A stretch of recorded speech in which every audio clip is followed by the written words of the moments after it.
નમસ્કાર મિત્રો દેશ અને દુનિયાના સુપરફાસ્ટ સમાચારમાં તમારું સ્વાગત છે। સૌથી મોટા સમાચાર સામે આવી રહ્યા છે પશુપાલકો અંગે આપની 4 માંગ।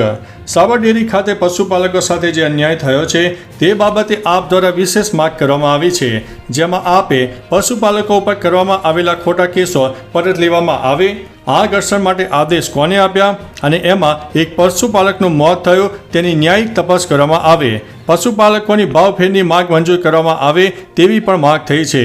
મૃતક પશુપાલકના પરિવારને સરકાર અને સાબર ડેરી 1 કરોડ રૂપિયા સહાય આપવાની પણ માંગ કરવામાં આવી છે। મિત્રો, અન્ય મહત્વના સમાચારની વાત કરીએ તો બિહારમાં વીજળી પડવાથી 19 લોકોના મોત। છેલ્લા 24 કલાકમાં બિહારના 10 જિલ્લામાં વીજળી પડવાથી 19 લોકોના મોત થયા છે। મુખ્યમંત્રી નીતિશ કુમારે આ ઘટના અંગે ઊંડો શોક વ્યક્ત કર્યો છે। તેમણે અસરગ્રસ્ત પરિવારોને 4 લાખ રૂપિયાનું વળતર આપવાની પણ જાહેરાત કરી છે। આ ઉપરાંત આસામના દીમા હાસાઓમાં રાષ્ટ્રીય ધોરીમાર્ગના નિર્માણ દરમિયાન ભૂસ્ખલનમાં 2 લોકોના મોત થયા હતા અને 5 લોકો ઘાયલ થયા છે। મિત્રો, અન્ય મહત્વના સમાચારની વાત કરીએ તો મનરેગા કૌભાંડ, મુખ્ય આરોપીઓને ઝટકો। ભરૂચ જિલ્લાના મનરેગા કૌભાંડ મામલે મુખ્ય આરોપીઓને મોટો ઝટકો લાગ્યો છે। ભરૂચ સેશન કોર્ટે હીરા જોટવા અને તેમના પુત્ર દિગ્વિજયની જામીન અરજી ફગાવી દીધી છે। હવે બંને આરોપીઓ સેશન કોર્ટમાં જામીન માટે પુનઃ અરજી કરે તેવી શક્યતા છે। મનરેગા કૌભાંડની તપાસમાં પોલીસ, ટીડીઓ સહિતના અધિકારીઓ આ નિવેદનો નોંધી રહી છે। મહાત્મા ગાંધી રાષ્ટ્રીય ગ્રામીણ રોજગાર યોજના હેઠળ મોટા પાયે ગેરરીતિઓ પણ સામે આવી રહી છે। મિત્રો, અન્ય મહત્વના સમાચારની વાત કરીએ તો રાજકોટ જેતપુર હાઈવે પર ભારે વાહનો દિવસ દરમિયાન પ્રતિબંધ। રાજકોટ જેતપુર હાઈવે પર ભારે વાહનો માટે દિવસ દરમિયાન પ્રતિબંધ લગાવી દેવામાં આવ્યો છે। 18 પૈકી 2 ઓવરબ્રિજ શરૂ કરવામાં આવ્યા છે। રાજકોટ જિલ્લા કલેક્ટર ઓમ પ્રકાશે જણાવ્યું હતું કે રાજકોટ જેતપુર હાઈવે પર 65 કિલોમીટર રસ્તા પર 4 લેન હાઈવે 6 લેન બનાવવા માટે કામગીરી ચાલુ છે। ટ્રાફિક સમસ્યા નિવારવા માટે આ નિર્ણય કરવામાં આવ્યો છે। મિત્રો, અન્ય મહત્વના સમાચારની વાત કરીએ તો 20 અને 21 જુલાઈ દરમિયાન ગુજરાતમાં છૂટાછવાયા વરસાદની શક્યતા। રાજ્યમાં વરસાદને લઈને હવામાન નિષ્ણાતોએ જણાવ્યું છે કે ઉત્તર ભારત પર હાલ વરસાદની સિસ્ટમ ઉપરાંત મધ્ય ભારતને પણ તે અસર કરી રહી છે, જેના કારણે તેની અસર ગુજરાત સુધી જોવા મળી શકે છે। તારીખ 20 અને 21 જુલાઈ દરમિયાન રાજ્યમાં વરસાદની શક્યતા રહે છે। સામાન્યથી મધ્યમ વરસાદ પડે તેવી પણ સંભાવના વ્યક્ત કરી છે।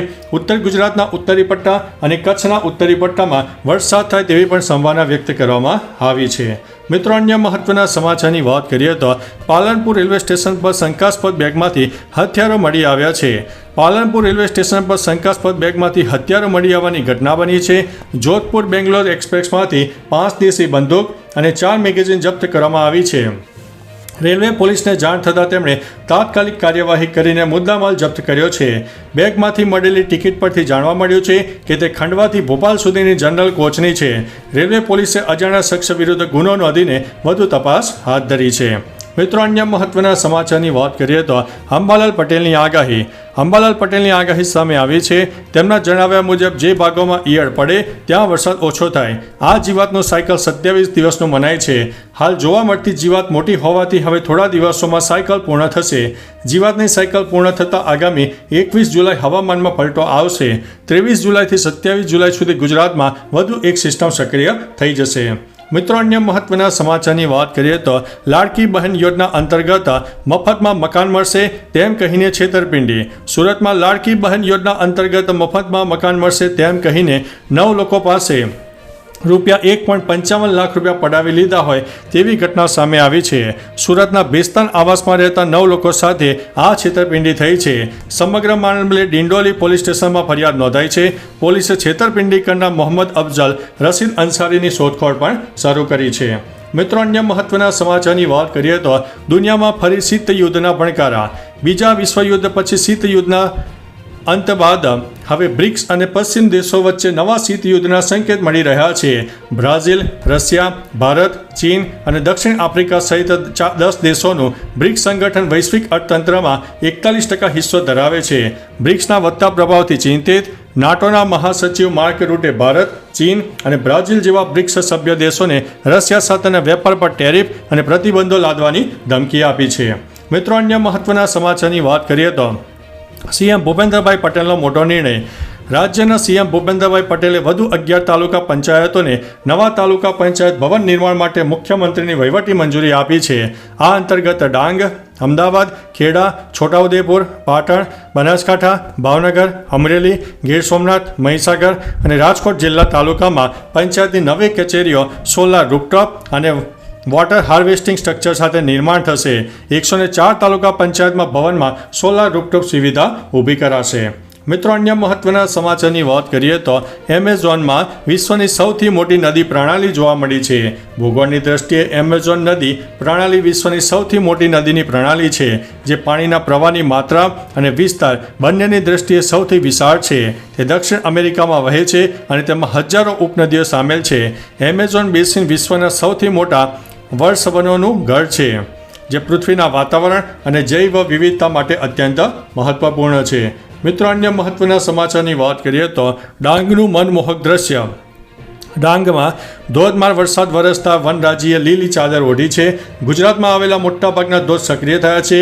ડાંગ જિલ્લામાં છેલ્લા વર્ષે રહેલા અંડાધાર વરસાદે પ્રકૃતિને સોળે કળાએ ખીલવી દીધી છે. ગુજરાતમાં આવેલા ડાંગમાં તમે જેવા પ્રવેશ કરશો એવા તમને સુખના દરેક માપદંડ પૂરા થઈ જાય તેવી અનુભૂતિ થાય છે. વરસાદી માહોલમાં ડાંગ જિલ્લો જાણે પ્રકૃતિ પ્રેમીઓને સાથ પાડતો હોય તેમ લાગી રહ્યું છે. મિત્રો, અન્ય મહત્વના સમાચારની વાત કરીએ તો વહેલી સવારે આવ્યા ભૂકંપના સમાચાર. દક્ષિણ અમેરિકન દેશ ચીલીમાં ભૂકંપના ઝટકા અનુભવાયા છે.